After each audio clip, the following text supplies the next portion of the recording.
Hello guys, कैसे हैं आप सब। आशा करता हूं कि आप सब बहुत ही अच्छे होंगे और एकदम झकास होंगे। कोरोना का ध्यान रख रहे होंगे, मास्क लगा रहे होंगे, सोशल डिस्टेंसिंग का पालन कर रहे होंगे और हाथ को सैनिटाइज टाइम टू टाइम कर रहे होंगे। और क्राउड के इलाके से भी बचना, अभी ज़्यादा भीड़ भाड़ में जाने की ज़रूरत नहीं अभी, ठीक है। और वैसे भी लास्ट टाइम जब मैं आया था तब मैंने बोला था कोरोना की वजह से मार्केट के अंदर कुछ भी नहीं होने वाला और इंडिया के अंदर भी कुछ भी नहीं होने वाला है। फिर शुक्रवार शनिवार को फिर पता नहीं चाइना ने वापस अपना एक स्टेटमेंट दिया कि हम इकोनॉमी को डील कर रहे हैं और कोरोना इतना ख़तरनाक नहीं है, हमें घबराने की ज़रूरत नहीं है। और फिर से मार्केट के अंदर रिकवरी भी हमें देखने को मिल गई थी। तो मैंने आपको पहले ही कहा था कि जो फॉल है, जो भी आया है कोरोना की वजह से मार्केट के अंदर कुछ भी फॉल नहीं आएगा। वापस अपन सून और लेटर कहीं ना कहीं ऊपर हो जाएंगे। तो आइए हम आगे देखते हैं कि मार्केट के अंदर क्या स्ट्रक्चर डेवलपमेंट हुआ है और अब आगे क्या प्रोबेबिलिटी है उसकी। आइए स्टार्ट करते हैं। तो लास्ट टाइम जब मैं आया था तब हम ये बात कर रहे थे कि मार्केट के अंदर हम जो शुरू से बात करते हुए आ रहे हैं कि हमारा एक ये जो पैटर्न चल रहा है 1 2 3 और फोर्थ वेव, यहीं कहीं मैंने पहले बताया था कि 18,150 पर ख़त्म हो जाएगी, लेकिन इसने यहाँ कहीं मारी है और अब ये ऊपर जाने की कोशिश कर रहा है। तो ये हमारा एक पुराना स्ट्रक्चर चलता हुआ आ रहा है और मैंने एक लाइन लगाई थी और ये भी बताया था कि कभी भी ये फोर्थ वेव जो है वो फर्स्ट वेव के हाई पॉइंट को नहीं काटती है। लेकिन इसने क्या करा, कोरोना की वजह से जो भी न्यूज़ आई थी अगले दिन यहाँ पर इसने ब्रेकडाउन किया। लेकिन मैं जब लास्ट टाइम आया था तब मैंने आपको बताया था कि इमीडिएटली ये जो मूव है ये ख़त्म हो जाना चाहिए। अगर ये इमीडिएटली मूव ख़त्म हो जाता है तो हमें कोई प्रॉब्लम नहीं है, ठीक है।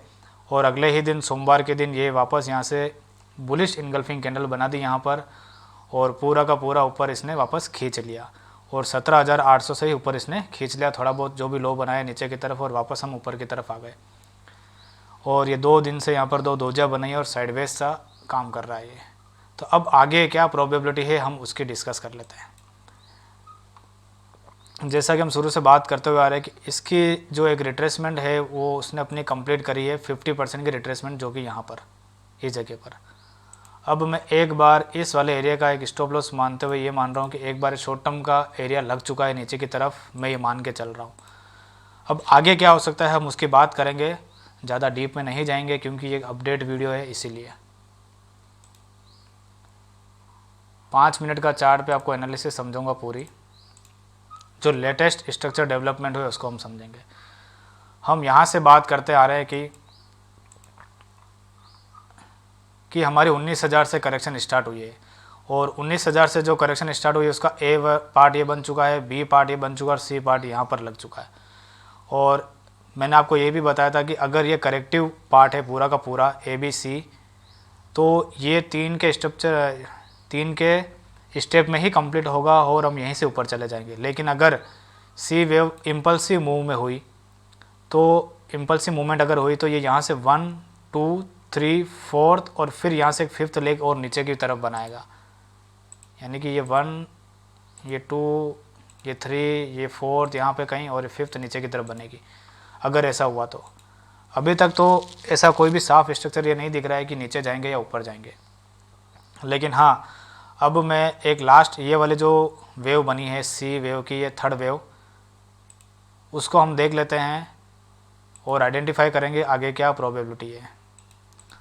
तो 18,000 यहाँ से लेके जो एक करेक्शन आई ये वाली, इसकी जो एक रिट्रेसमेंट होती है, पहली रिट्रेसमेंट 18,342 पे इसने अपनी ख़त्म कर दी है। यहाँ पर 18,042 के यहाँ पर गया भी था, ऊपर भी गया और वहीं से इसने यहाँ पर सपोर्ट लिया और वापस यहीं पर काम कर रहा है अब।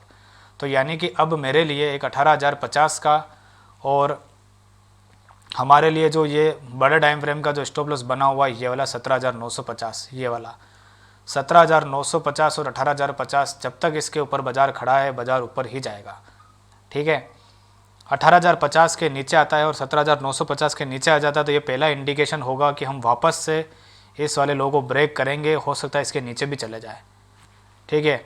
तो उसकी बात हम बाद में करेंगे। अगर सपोज़ करो कि अभी कर ही लेते हैं, सपोज़ करो कि 18,050 का लेवल नीचे की तरफ ब्रेक होता है और 17,950 भी ब्रेक हो जाता है, तो हम कितना नीचे जा सकते हैं और हम क्या, अगर हम सपोज़ करते हैं यहीं से नीचे की तरफ ब्रेक डाउन करते हैं तो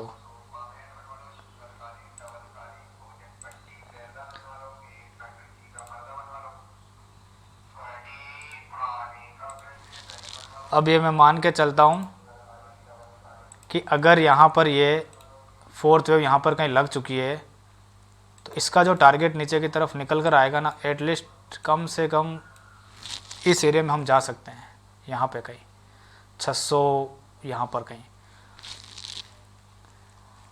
लेकिन फिर इसके लिए कोई बड़ी न्यूज़ चाहिए नीचे की तरफ जाने के लिए, या तो कोविड से रिलेटेड कोई इंक्रीमेंटल कोई बड़ी न्यूज़ आए या फिर कोई और दूसरी न्यूज़ आए उसके लिए। तो अभी हम उसकी बात नहीं करते हैं, जब वो नीचे जाएगा तब मैं मेरे ग्रुप में अपडेट डाल दूँगा। और फिर आप यहाँ पर एक बार अगर आपके यहाँ पर जो यूट्यूब वीडियो पे जो भी आप देखोगे, अगर 17,950 के नीचे चला जाता है तो आप शॉर्ट करके यहाँ पर कम से कम 17,700 या 600 के आसपास का टारगेट ले सकते हो। ठीक है, अब हम बात कर लेते हैं ऊपर की तरफ, जो मैं ऊपर की तरफ ही हूँ। यहाँ से लेके इसने जो अपनी एक रिट्रेसमेंट करी है 38% की इसने पूरी कर ली यहाँ पर। तो अब मेरे लिए अगर मुझे बाय करना है तो 18,050 का एक मेरे लिए इमीडिएटली सपोर्ट बन चुका है। तो 18,050 पर सपोज़ करो मार्केट आती है कल को, आज इसने क्या करा, पूरे दिन आने की कोशिश करी, ऊपर ब्रेकआउट करने की भी कोशिश करी यहाँ से 18,150 से, लेकिन फिर इमीडिएटली फिर अंदर वापस आ गया। हालांकि इसने 30 मिनट तक ऊपर सस्टेन किया था यहाँ पर इस जगह पर, लेकिन फिर से ये नीचे की तरफ आ गया। तो अब मैं क्या करूँगा, मेरे लिए जो नेक्स्ट स्ट्रेटजी वो ये रहेगी कि मुझे अगर सपोज़ करो कल के दिन में बाज़ार यहाँ पर मिलता है इस वाली रेंज में 18,016 18,050 पे और कोई अच्छी सी कैंडल बनती है और उसका फॉलोअप आता है, तो मैं यहाँ पर ख़रीदूँगा और मेरे जो स्टॉप लॉस हो जाएंगे ना वो ये वाले एरिया हो जाएंगे 17,975 70 के। उसके बाद फिर जो मैं नेक्स्ट टारगेट लूँगा वो सीधा जो टारगेट आएगा ना मेरा, क्योंकि इस बार अगर ये यहाँ से निकलेगा ना तो सीधा मेरे को लगता है 18,150 को ब्रेक कर देगा, और जो मेरा नेक्स्ट टारगेट जो बनेगा वो ये वाला एरिया बन जाएगा, ये वाला एरिया 18,258। वहाँ पर जाकर मैं प्रॉफिट बुकिंग कर लूँगा और उसके बाद में फिर वापस से मैं जब नीचे आएगा फिर से मैं खरीदूँगा। क्योंकि अब ये आप चीज़ समझ लो कि जो मार्केट है ना ऊपर जो जाएगा वो ऐसे ही जाएगा, 15 मिनट की 200 को ब्रेक करेगा, 30 मिनट की 200 पर रुक जाएगा, 30 मिनट की 200 को ब्रेक करेगा तो 1 घंटे की 200 फिर वापस से रेजिस्टेंस इसको मिल जाएगी। तो यानी कि जब तक बाज़ार में अब तेज़ी तब तक नहीं आएगी जब तक मार्केट ये 18,300 के ऊपर नहीं आ जाता। 18,300 के ऊपर जिस दिन आ जाएगा उस दिन कम्प्लीटली मान लिया जाएगा कि ये रिट्रेसमेंट जो मतलब ये जो करेक्शन है 17,800 पर ख़त्म हो चुकी है और हम ऊपर की तरफ निकल रहे हैं।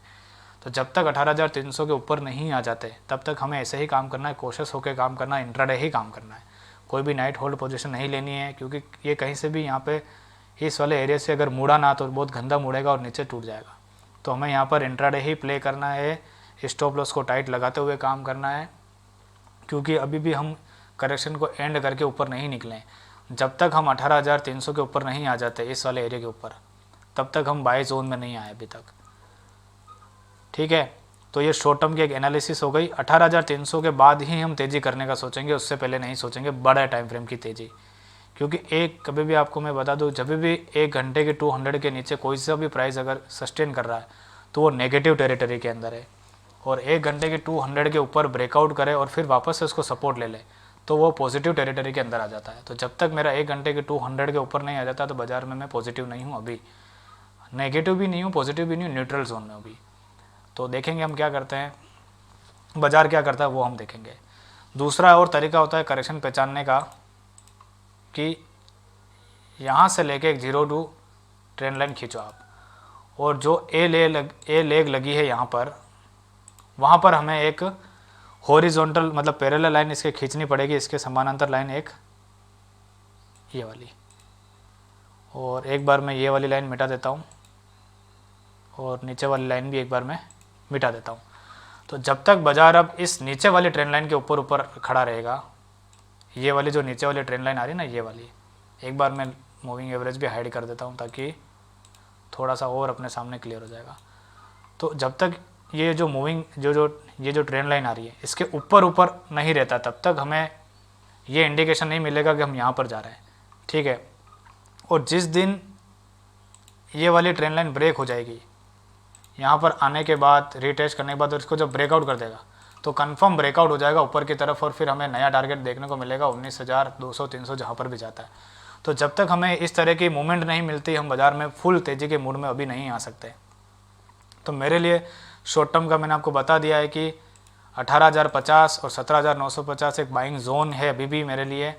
और कल हो सकता है कि मार्केट किसी वजह से नीचे आए यहाँ पर और यहाँ से ऊपर जाने की कोशिश करे। शॉर्ट नहीं करना है जब तक 17,950 के नीचे सस्टेन नहीं हो जाता, बाय करने का ही सोचना है, क्योंकि बैंक निफ्टी उसको नीचे आने नहीं देगी मेरे हिसाब से। तो ये हो गई पूरी की पूरी निफ्टी की एनालिसिस। एक बार वापस से मैं पूरा समरी कर देता हूँ कि जब तक 17,000 ये वाला जो लेवल है ना 950, इससे ऊपर ऊपर खड़ा है, मतलब ये बड़े टाइम फ्रेम में आपको बता देता हूँ, ये वाला लेवल जब तक हम उसके ऊपर ऊपर खड़े हमें बाय करके ही चलना है, शॉर्ट नहीं करना है। और जो नेक्स्ट टारगेट निकल के आएगा, सपोज़ करो अब यहाँ पर कल बाय करते हो इस एरिया में, तो जो नेक्स्ट टारगेट निकल के आएगा 17,000, सपोज़ करो यहाँ पर बाय करते हो 18,050 पे, तो पहला टारगेट आपके लिए रहेगा, जो हर्डल बनेगा 18,150। 18,150 जैसे ही ब्रेक करता है और वहाँ पर रुक जाता है, तो 30 मिनट की जो भी 200 आ रही है ना, 18,250 के पास आ रही है, तो वो आपके लिए नेक्स्ट टारगेट हो जाएगा। यहाँ पर आपको प्रॉफिट बुक कर लेना है, बैठना नहीं है, क्योंकि वापस यहाँ से रिवर्स ले सकता है यहाँ पर, इस जगह पर ऐसे ही चलेगा बाजार, ऊपर नीचे करता हुआ, क्योंकि ये फर्स्ट मूवमेंट है। फर्स्ट मूवमेंट ऐसे ही निकलती है, ऊपर नीचे करते हुए। जब एकदम से स्टेबल हो जाएगा ना बाजार और सारी मूविंग एवरेज के ऊपर आ जाएगा, उसके बाद में स्पीड बनेगी, उससे पहले स्पीड नहीं बनेगी। तो आपके लिए 18,050 पर अगर आप बाय करते हो तो आपके लिए 17,950 का स्टॉप लॉस हो जाएगा, और 18,150 का पहला टारगेट और 18,250 का दूसरा टारगेट हो जाएगा। तो इसके साथ में आप देख सकते हो, और मुझे लगता है कि कल ये एक बार यहाँ पर आके फिर ये ऊपर निकालेगा। तो देखते हैं और देखते रहना, जैसा मैं बता रहा हूँ वैसा होता हुआ दिखाई दे तो ही पार्टिसिपेट करना, अदरवाइज मत करना। तो ये तो हो गया निफ्टी के ऊपर एनालिसिस। अब अपन देख लेते हैं बैंक निफ्टी को।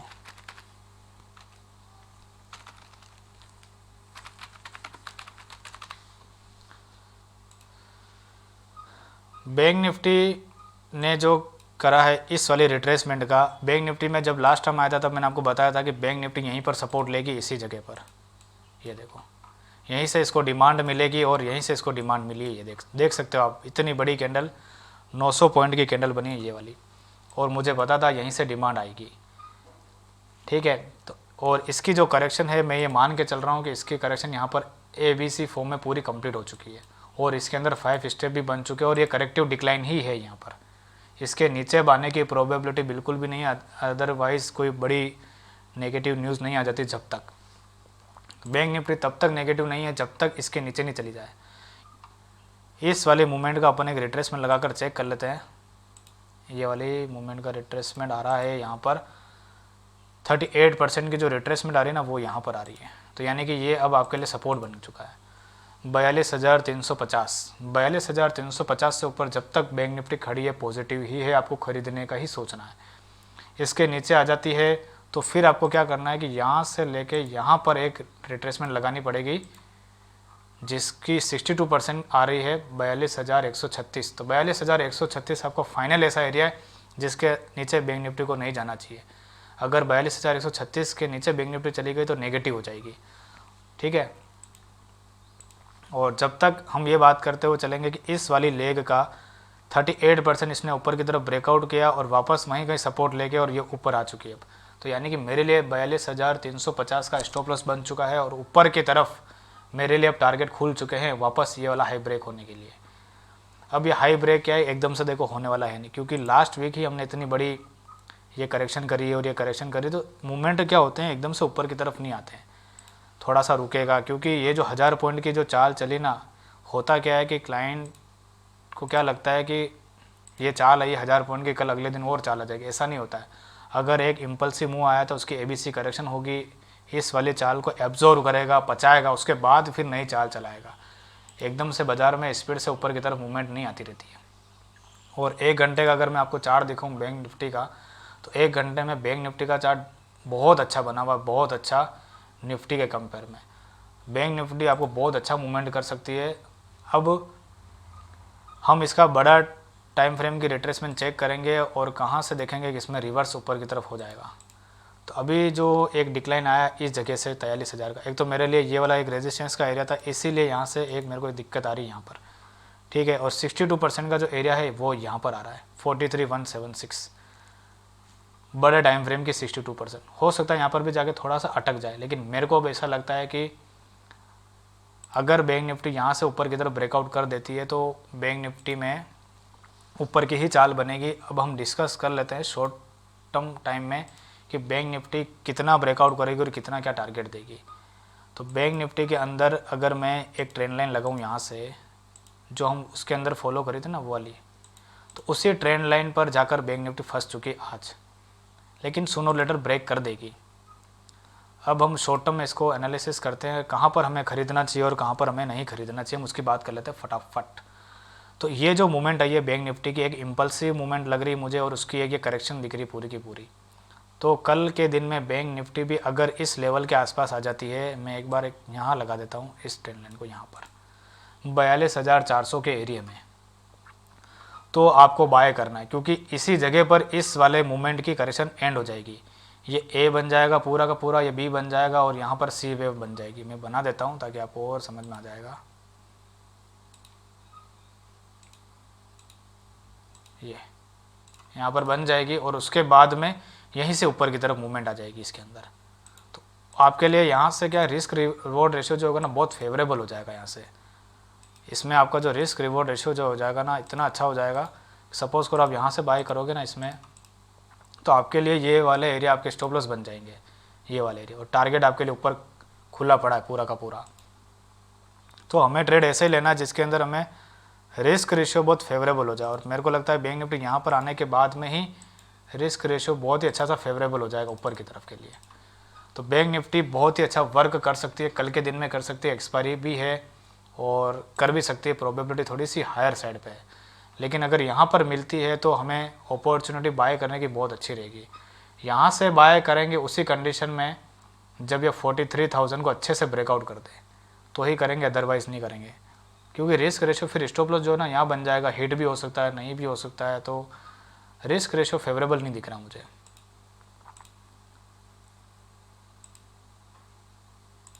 तो मेरे लिए बैंक निफ्टी की एक एनालिसिस ये हो गई है कि बैंक निफ्टी अगर इस वाले एरिया को कल ब्रेकआउट कर देती है, यहाँ पर सपोज़ करो यहीं से ब्रेकआउट कर देती, तो फिर आपके लिए स्टॉप लॉस जो है ना वो इस एरिया के बन जाएंगे, ठीक है। और आपका जो टारगेट है, नेक्स्ट टारगेट, अगर आप यहाँ से इस जगह से बाय करोगे तो आपका पहला टारगेट तो ये वाला एरिया हो जाएगा। सपोज़ करो मैं यहाँ पर बाय करता हूँ तो मेरा पहला टारगेट 43,000 हो जाएगा, और 43,000 अगर ये ब्रेकआउट कर देता है तो आपका नेक्स्ट टारगेट जो बनकर आ रहा है ना वो ये वाला बनकर आ रहा है, ये वाला एरिया 43,600। तो 43,600 का आपका सेकंड टारगेट हो जाएगा। यहाँ पर बाय करोगे तो आपका पहला टारगेट 43,000 हो जाएगा, और 43,000 ब्रेक होने के बाद में सीधा जाएगा ये 43,600। बहुत ही ध्यान से सुनना मैं जो बता रहा हूँ, यहाँ से सीधा जाएगा ये और स्पीड में जाएगा, स्लो भी नहीं जाएगा। तो इस चीज़ का आपको ध्यान में रखना है। तो बैंक निफ्टी अभी भी पॉजिटिव ही है और ऊपर जाने की प्रोबेबिलिटी थोड़ी हायर साइड पे है। तो ये हो गई पूरी की पूरी बैंक निफ्टी की एनालिसिस, और अच्छे से इसको 2-3 बार देख लेना, आपको पूरी पिक्चर समझ में आ जाएगी। तो हम डाउ जोन्स को और देख लेते हैं।